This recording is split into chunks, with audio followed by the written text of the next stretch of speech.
রাজধানীর মহাখালীর টিবি গেটের লেকে পড়ে এক শিশু নিখোঁজের পর ৩ ঘন্টায় সন্ধান মেলেনি। সোমবার সকালে আবারও উদ্ধার অভিযান চালাবে ফায়ার সার্ভিস। তবে শিশুটি আসলেই লেকের পানিতে পড়েছে কিনা তা নিয়ে সন্দেহ প্রকাশ করেছে উদ্ধারকারী দল।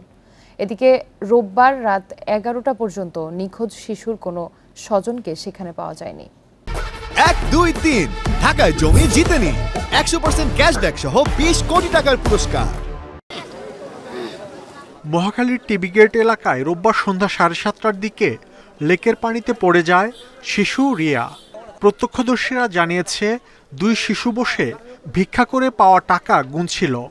এ সময় হঠাৎ লেকের ভেতর পড়ে যায় একজন।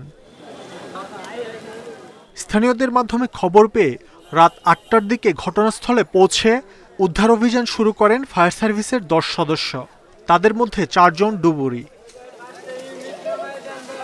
প্রায় ৩ ঘন্টার চেষ্টায়ও শিশুটির সন্ধান পায়নি ফায়ার সার্ভিস। তারা বলছে, পানির যে গভীরতা তাতে কোনো শিশু পড়ে গেলে ওই সময়ের মধ্যে খুঁজে পাওয়ার কথা ছিল।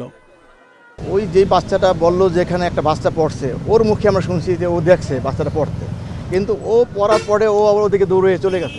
বাচ্চা পড়ছে কিনা এটাও আমরা শিউর না, বা অন্য জায়গাতে উঠেও চলে যেতে পারে বাচ্চা। আমরা থানার সহযোগিতা নিচ্ছি, স্থানীয় লোক ছিল, অন্যান্য লোক ছিল, আমরা কোনো গার্ডিয়ান পাই না। ওরা পথচারী শিশু, যে সংবাদ দিয়েছে সেও পথচারী, যে হারানো গেছে সেও পথচারী।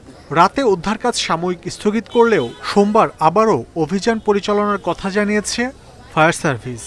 এই জন্য আমরা সকাল দিনের বেলা আসবো। মাহমুদ শরীফ, ইন্ডিপেন্ডেন্ট নিউজ, ঢাকা।